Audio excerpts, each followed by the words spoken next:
Halo semuanya, welcome back. Hari ini nih kita bakal ngupas tuntas salah satu tenses yang katanya paling sering bikin kepala ngebul. Yap, present perfect tense. Tapi santai aja, gue jamin setelah nonton ini lo pasti bakal bilang, oh cuma gini doang, gampang kok.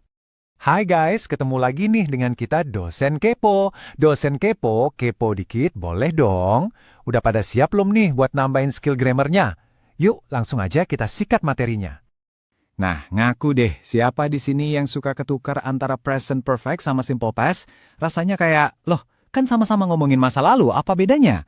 Haha, hehe, tenang, lo nggak sendirian kok. Ini masalah sejuta umat dan hari ini kita bakal beresin biar nggak pusing lagi. Jadi gini, simpelnya, bayangin aja present perfect itu kayak jembatan. Jembatan yang nyambungin masa lalu sama masa sekarang. Jadi kita pakai tenses ini buat ngomongin sesuatu yang udah terjadi, tapi, nah ini kuncinya, efeknya tuh masih berasa, masih relevan atau masih nyambung sampai detik ini. Ingat, koneksi ke masa sekarang. Oke, sekarang kita masuk ke dapurnya nih. Biar jago, kita harus tahu aturan mainnya kan? Tenang, rumusnya nggak seribet itu kok. Yuk kita bedah satu persatu pola kalimatnya, gampang, dijamin. Oke, pertama-tama, sama kayak tenses lain, di present perfect juga ada dua jenis kalimat. Ada yang namanya kalimat verbal, ini yang pakai kata kerja aksi ya, kayak eat, study, play. Terus, ada juga kalimat nominal, yang isinya bukan kata kerja, tapi bisa kata sifat atau kata benda. Nah, kita bahas yang verbal dulu. Ini yang paling sering dipakai. Rumusnya gampang banget diingat. Subject, terus ditemenin sama have atau has, dan yang paling krusial, kata kerjanya harus bentuk ketiga, alias verb 3. Ingat ya, verb 3, bukan verb 2. Jangan sampai salah kamar. Terus, gimana kalau kalimatnya nggak ada kata kerja? Gampang juga.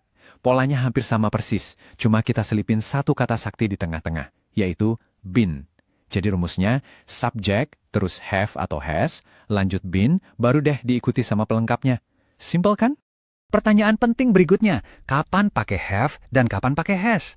Gini cara ngapalinnya biar gampang. Pokoknya yang subjeknya sendirian, he, she, it, itu temennya has.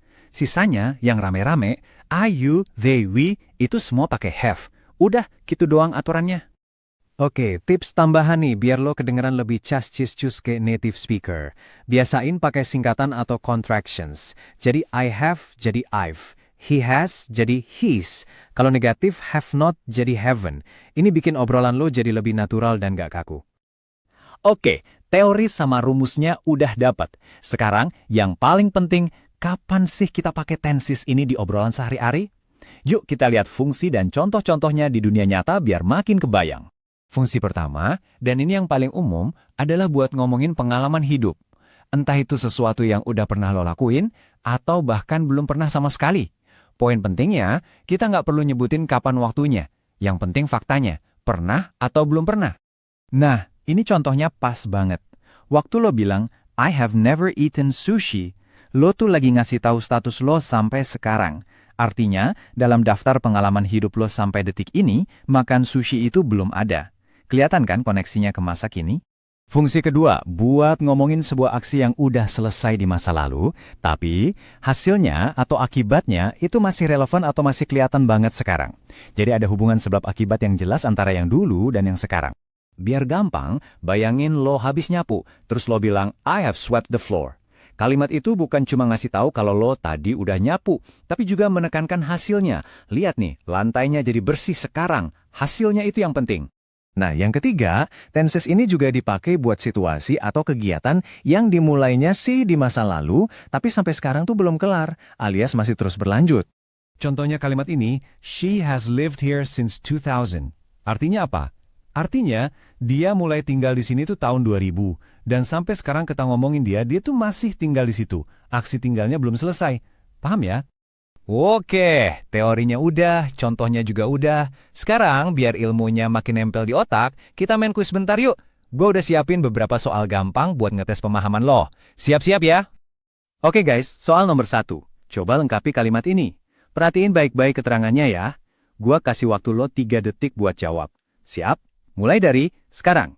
3, 2, 1. Ya, waktunya habis. Udah dikunci jawabannya? Dan jawaban yang benar adalah Has lived. Kenapa? Lihat deh, ada keterangan for 5 years. Itu nunjukin durasi waktu yang mulainya di masa lalu, tapi sampai sekarang masih berlangsung. Jadi pas banget pakai present perfect.